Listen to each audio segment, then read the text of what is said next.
Bright Duty. Every student matters. So talking about another social institution is the concept of economic system. Economic system is, economy is or money is one of the basic needs of the human beings. They are the need for food, clothing, shelter and other things. Human beings must satisfy these needs by producing food items and other items. This is where, while the needs are unlimited, the resources to satisfy them are limited, and hence it is necessary to organize the production of food and other items and goods. So, when you talk about the economic system, it has all the aspects of production, it has all the aspects of consumption, it has all the aspects of the resources, the availability of the resources, the usage of the resources, everything there in the aspect. While we understand that there are limited resources available, we do also understand that we as demand or our needs are unlimited, and hence it is difficult to balance these two things out, and that is what the economic system has to take care of. So the production, distribution and the consumption of various things to satisfy such needs are known as economic activities. When you have to take an account, or when you have to consider, or when you have to satisfy the production, consumption and the distribution of all of these things or all of these commodities is known as the economic activities. The organization of economic activities gives rise to the economic institutions. The organization, the way it has been settled, the way how these three process and how these three are interconnected is something that gives rise to the economic institutions or economic activities. Now, Kingsley Davis defines economic institutions as those basic ideas, norms and statutes which govern the allocation of scarce goods in any society, be it primitive or civilized. When you have the basic ideas and norms, or when you have the basic stature, which is actually the governing of, which is done and actually the governance of the allocation of scarce goods in the society, be it your primitive or your civilized society, that comes under the economic system. However, on the other hand, you have Ogburn and Nipcomb, who defined economic institution as the activities of men in relation to food and property. So the activities of man wherein they're wanting to acquire, there's this need of food and there's this need of property or the acquisition of the property, that is something which is known as the economic activities for them. So the complex of the economic institution constitutes the economic activities. All the complexities of the economic institutions, all the interrelation of the economic institutions make the economic system. It is common to distinguish between the various economic systems in development of human beings. So it is important for us to understand and have a distinction between the different economic systems here. Now, they are primitive economy characterized by hunting and gatherers of the food. The agrarian economy, the first being the primitive economy, then the agrarian economy characterized by the cultivation of food, and the industrial economy characterized by the production of various goods and services. Now, all these three types of economies are something that we are going to talk about extensively ahead. First, starting with the primitive economy. Now, primitive economy is, the sociologists have classified society simultaneously into 6 basic types according to the most common form of work and the subsistence, adaptation and the technology. So basically the kind of technology that have been used, the kind of work form that was being structured, the kind of subsistence adaptation that had taken place, based on all of these 3 factors, the economy had been distinguished. Now, they are hunting and gatherers, herding and pastoral societies, horticultural societies, agricultural societies, industrial and then the post-industrial societies. Now, based on these six are actually based on the form of work, wherein you will be able to see that the form of work in all 6 are different. That then it is based on the technology being used. So herein you would see from this to here, you would see the hierarchical, the division, or rather the, the usage of the technology. And then you have this concept of subsistence adaptation. When you talk about the concept of subsistence adaptation, it is, what all challenges and what all challenges were being faced, and how have you adapted to those situations, what have you done regarding those situations, is something that they have talked about. Now, primitive economy is characterized by hunting and food gathering societies. In the economically simplest of the societies, hunting and gathering, people live in hunting wild animals, and by gathering food as it grows naturally in form of fruits, nuts and vegetables. So it was gathering of the natural food and also animals for their survival in form of food that was available in the hunting and the gathering society. Moreover, they used primitive weapons like spears to hunt for the game.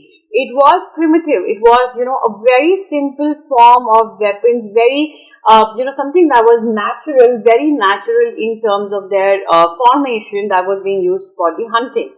Hunting and gathering societies are by necessity nomadic, since they must move to follow game and natural food supplies. So at one point of time in one area, basically you will have food, you will have animals, you will have fruits, you will have vegetation, you will have animals, you will have some or the other kind of resources available to an extent. This will not be there for you for the lifetime, and hence when you feel the scarcity here, you have to move to another location, and here the process of being nomadic, wherein you are moving from one place to another in search of your food, comes into being, and hence these societies are talked about being nomadic in nature. Now, such societies are extremely small by modern standards, sometimes as few as only the dozen of members. Very few, very compact societies. They are dominated by the kinship relationships and have virtually no political and economical institutions in the modern sense of these terms. So they had because it is a very small society, it is a handful of people out there. So they do not have any virtual in any political or any economical institutions. It is based on the kinship relationships. It is based on how are you related with the helps of the lineage, how are you related with in association of the kings, and that is what they follow. Now, some hunters and gatherers constantly face extinction in a struggle against adverse environments. Among the Inuit Eskimos, the family's fate rests in the hand of the father, who must find and catch the game, build a shelter, and maintain the family in extreme icy environment. It is basically that a lot of times these people have to face the adverse environment problems, adverse environment situations, and that has in fact led to their extinction as well, wherein they are not really able to survive after some period of time. So these people actually, herein, they have taken an example of the Eskimos. Herein the major part or the major role comes on the father, who is responsible for having, for catching the game, as in, arranging for the food, for building the shelter, and maintaining the family in extreme icy situations as well, icy environments as well. Now, in such societies, sharing is a norm, with close cooperation and a minimum hierarchy and leadership only for specific activities. So sharing is a norm. If you are hunting for an animal, it is not something that you will alone have that animal, because you get to, it is something that will not be fresh after some point of time. So herein comes the term of the sharing, and this is one of the basic norm of the society.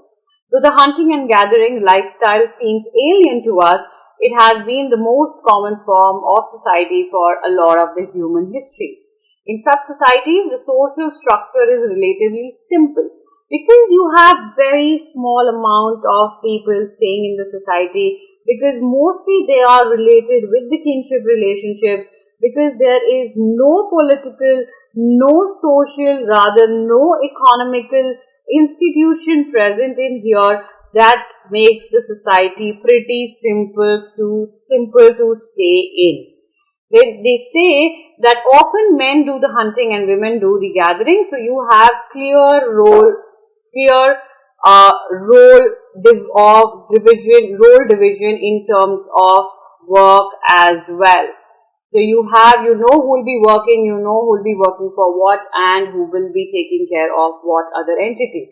Because everyone participates in the major work of hunting and gathering foods, there are few roles and only minor differences in the statuses. So everyone is participating at their own levels when the hunting and the gathering takes place, and hence people have their own roles. People have few roles to follow because because it is a simple society. You do have few roles, but at the same time, because of those roles, you have minor differences because everyone is settled on and kind of adaptive of what they are supposed to do, and hence becomes a minor differences in the statuses that these people follow.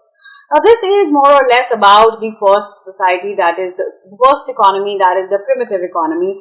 Moving on to the concept of agrarian economy, like from the words it says agrarian as in terms of the agriculture. Now, when you talk about the agricultural or the agrarian economy, in the human history, the agrarian economy emerged when the agriculture or the settled cultivation became the main occupation or the economic activity of the people. When agriculture became the main economy activity of the people, that is when the agrarian economy started to come in being.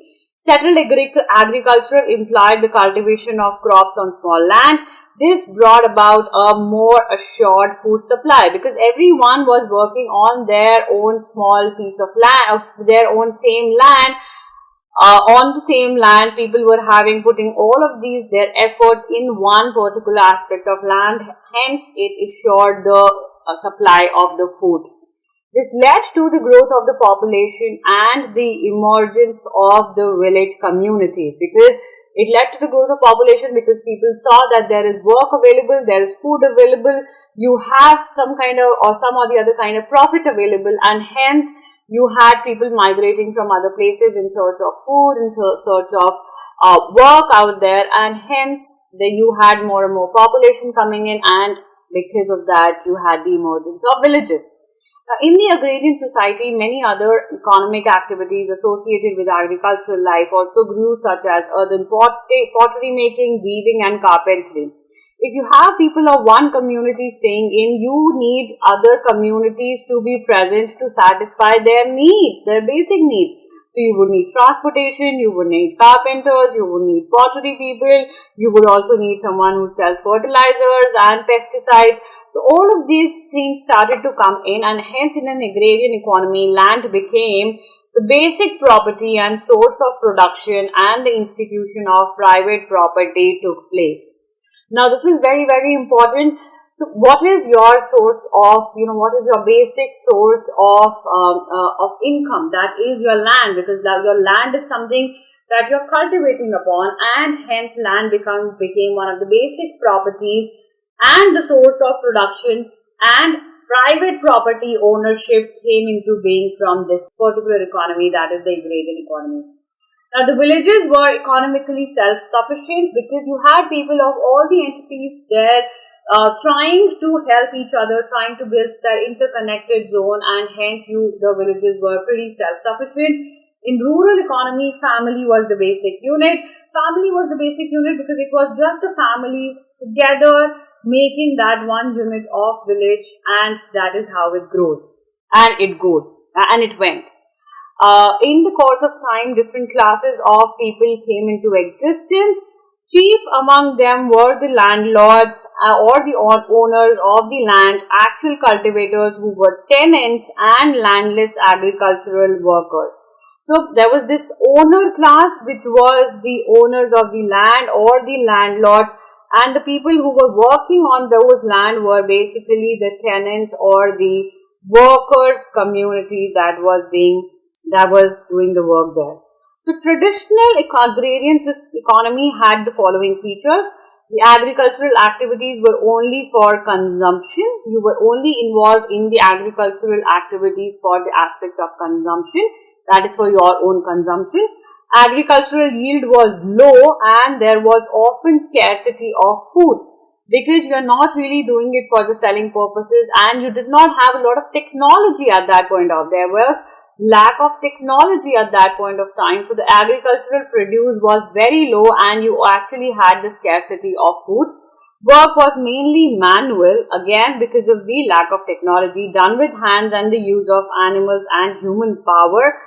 Agriculture dependent mainly on the weather, so whatever the weather conditions was, again there was no technology, so you did not have any resource to set up those weather conditions, and hence you were majorly dependent on the weather conditions. There was great unevenness in the land holdings, with the majority of the people being landless or holding small pieces of land.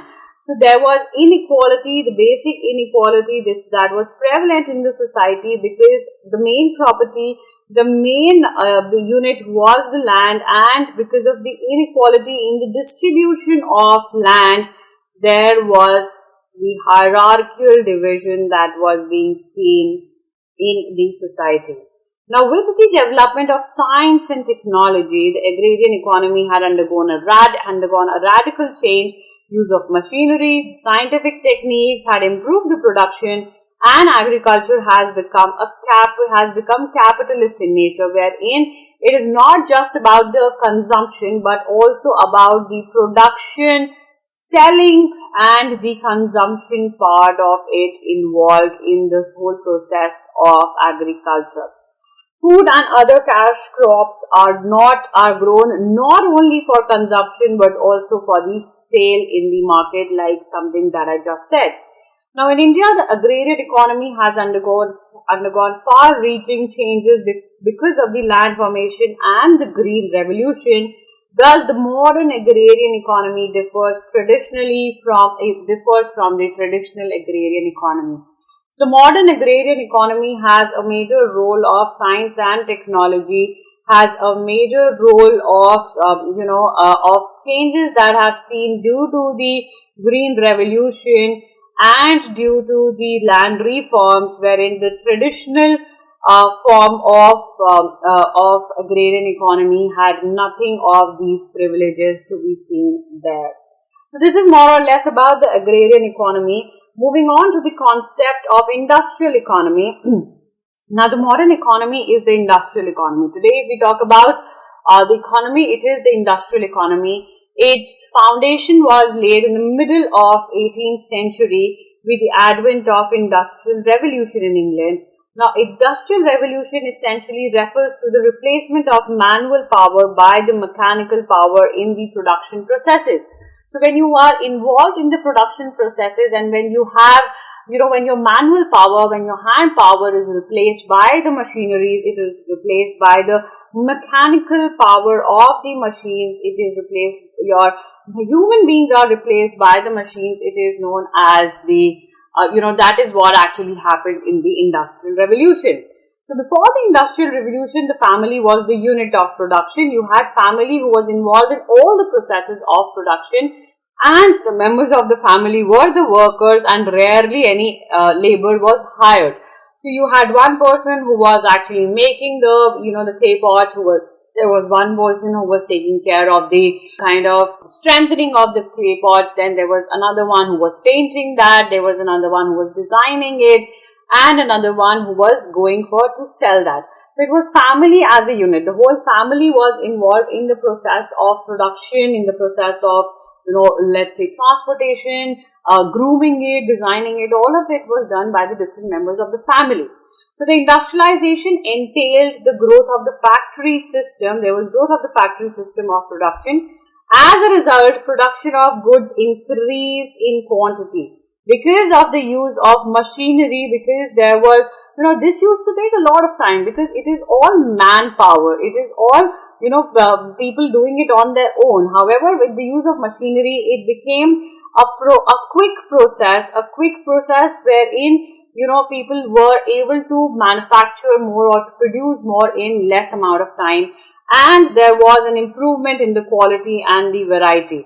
Because it was being done by the people, it was being done by the machinery, There was improvement in the quality and also in the variety, because now you can produce a lot of things that you as a man with the help of the manpower could not produce, but machineries could help you produce that. So there were these features, the main features of the modern society, which were in the modern society, the production system is very expensive because of the huge capital needed for purchasing raw materials, machines and tools and other capital goods. So if you want to start a production unit, it is a lot of investment that you have to make in terms of purchasing of the raw material, in terms of purchasing of the machinery, the tools, the capital goods and all of these aspects. Consequently, several institutions such as the financing agencies, the marketing agencies and the transportation and the communication systems have to play a vital role. Hence, it is not it is not one unit now. It is not one unit playing all the roles here. It is multiple units playing their own roles here, and collaboratively they are coming to the production of one group or to the production of one particular entity. And that is what is being talked about here. So the whole economic system is in this industrial economy is complex, skill-oriented and capital-intensive. Industrialized countries of Western Europe, USA and Japan are usually called the developed countries. That is something we know. And others like India, which are becoming the industrialized, are known as the less developed or the developing countries.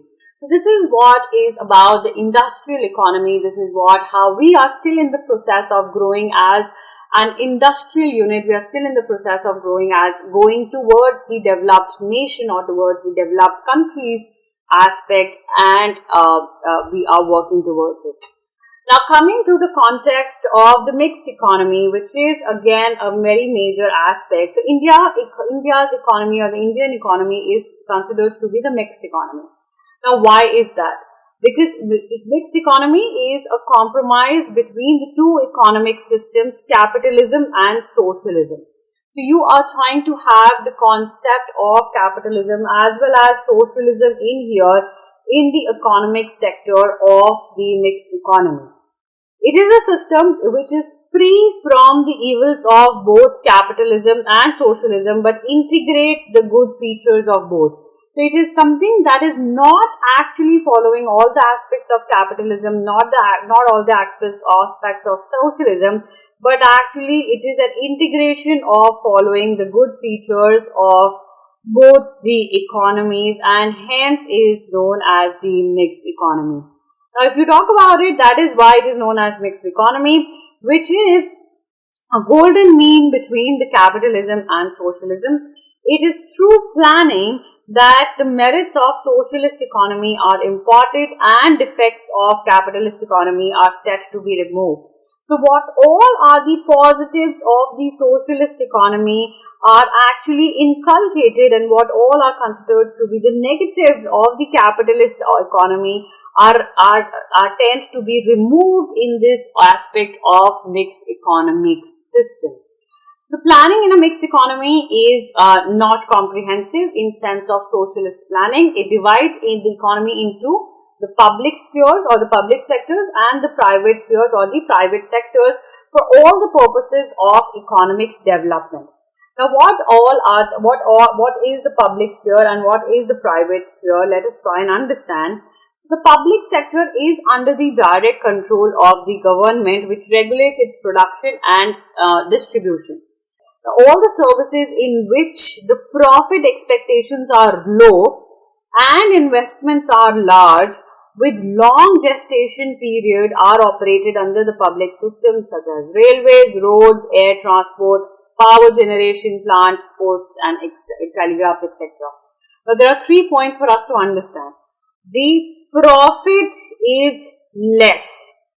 The investment, however, is more, and the gestation period, which is, the period that it will take for the growth, is also high, and that is when it enters into the public spheres or it enters into the public sectors. They have given you examples of the public sectors.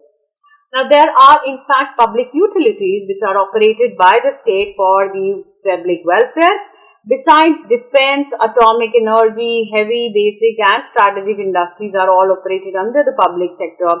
The plan allocates investment, lays down targets and fixes priorities to this particular sector.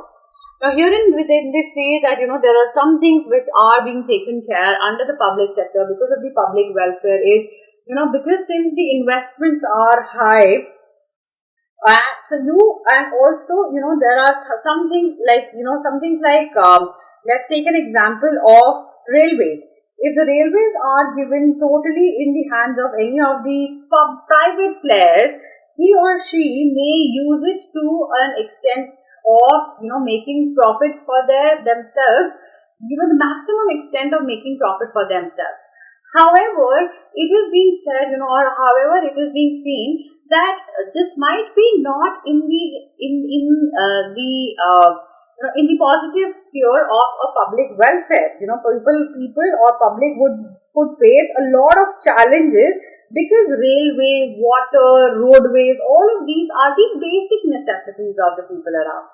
And if they are being taken into, if they are being considered or they are being charged so high, then where will the general public have their procurement of the resources or the utility of the resources from? And hence for the public welfare, they are taken or they are kept in the hands of the public or the government. Now moving to the private sector, what is the private sector or what are the adjustments or what are the aspects of the private sector? They say that the private sector is in which the individuals manage what they own, usually farming, industry and retailing. So if, let's say Bonvita or Horlicks own their own companies, they are very much in their position or they are very much in their power to place or to kind of put a higher limit of the MRPs or a higher limit of the retailing price or the selling price because they want to earn more profits out of it. So keeping the public interest in view, the state regulates the working, however, the state regulates the working of this sector by giving suggestion, subsidies, credit facilities, raw materials, cheap power, concession transport facilities, tax holidays, concessions, etc. and by administrative controls and directions. So they are being given a lot of privileges. They are being given cheap raw materials, they are being given credit facilities, they are being given cheap power, concessions on the land that they acquire, concessions on the transportation facilities, all of these so that the public is able to afford it in much and much more and more quantity that they want to do. However, this sector is based on the principles of cooperation, it also exists in the mixed economy. It is usually to be found in farming, dairying, consumer purchases, and in small manufacturing. Now, a cooperative sector is organized by the people please understand, by the people with the assistance of state cooperative agencies to reduce the exploitative market tendencies and to inculcate spirits of cooperation and self-help. So all of this is being done by the society. It is being done under the guidance of the cooperative agencies, the state cooperative agencies who actually want to reduce the exploitative market tendencies, who actually want to make the markets a better place for the consumers as well and an affordable place for the consumers as well. Moving on to the developed economy setup. So the developed economy is an economy which is largely mechanized. Now, what do you mean by that? It is an economy dominated by the tertiary sector. We will understand what is the tertiary sector. The tertiary sector is the part of the economy which includes the producing services. So all of those services that comes under the production or the producing services is what is known as the tertiary sector. Law, medicine, accounting, teaching, social work, as well as cleaning, entertainment, etc. are the examples of the tertiary sector. So you are in a way helping, you are in a way kind of supporting the activities or the economies that is known as the tertiary sector.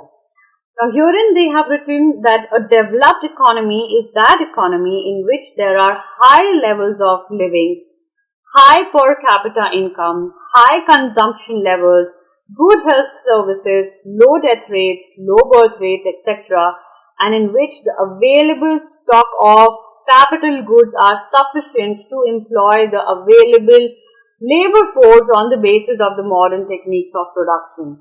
So you have high levels of living, you have high per capita income, you have, because you have to understand, to afford all of these, you need high capital of living, you need high per capita income. There are, because of the medicines, the law, the medication, the health facilities, you have low death rate, you have low birth rate also because of the education, because of the social work aspects, high consumption levels, because all the people want to be a part of it, and hence it becomes one of the major, and it is able to employ the people as per it is able to employ the people, the available labor force under them, as well as a part of the modern techniques. So a developed economy is characterized by advanced technology, sophisticated monetary arrangements, division of labor, and a specialization of work roles. A developed economies divide labor according to the occupation within the economy as well as the task within the bureaucracy. So it is two things that you will be divided on the basis of the occupations within the economy, and as well as the tasks that the bureaucracy is there appointed you for. The US Department of Labor Dictionary of Occupational Terms lists some 20,000 different occupations. For such specialization greatly improves productivity so that developed economies far exceed the production of goods than the underdeveloped one. So you basically want to enhance the productivity of the underdeveloped economies as well, and you are putting up so much of efforts to enhance or improve the productivity of the developed economies as compared to the underdeveloped ones. Moving to the last economy setup that we want to discuss is the developing economy. The developing economy that we have discussed in terms of India as well, wherein it is an economy which has introduced industry and mechanized techniques. The developing economy is characterized by an economy dominated by the secondary sector, which involves the work of turning raw materials into the manufactured goods. So when you have this whole aspect of turning the raw material into the manufactured goods is what is known as the secondary sector, and the secondary sector includes the automotive production, construction, clothing, food processing, such as canning or freezing, and other manufacturing units as well. In other words, we can say that a developing economy is an economy which has good potential for using more capital or more labor or more available natural resources or as of these to support its present population, or higher level of living, or if its per capita income level is already fairly high to support a large population. So when you have the availability of the natural resources, only when you will be able to turn the natural resources to the products, to the final products. Only when you have a higher per capita income already in place, that is when you will be able to have a stability, or that is when you will be able to have a growth in that when you are turning the raw materials into the final products. Also, there's one more important thing, which is the large population. Only when you have the support, only when you have the manpower to turn the raw materials into the final products is when this society will be a successful unit. Thus, a developing society or a developing economy has a great potentiality of using more resources to provide higher levels of living for the entire population. The following are the reasons why Indian economy is a developing economy as well. We have a steady and continuous economic growth. Leaving apart the time of the pandemic, we have actually witnessed a steady and a continuous economic growth, Indian agriculture no longer practices subsistence type of farming. We have entered into the modern era of using technologies and the techniques. India has emerged as a leading industrialized country. We have stepped into the concept of industrialization, and that is what we are exploring our hands on. The expansion of the science and the technology in India, including the nuclear power, has given rise a lot to the developing economy. Viable infrastructure, expanding transport system, and the advancement in the communication system, finances and banking, substantial progress in health and education are all the aspects that are backing up, that are giving support to the aspect or to the economic, developing economy of the nation, or developing economy of the country, of our country named India. Now with this, we come to an end of discussing about economy. With this, we actually have a clear idea of how many types of economies are there, how does all of these types of economies work, and why are all of these economies how does all of these economies play a very important vital role in our lives, be it starting from the history that we have talked about till the modern times that we are in.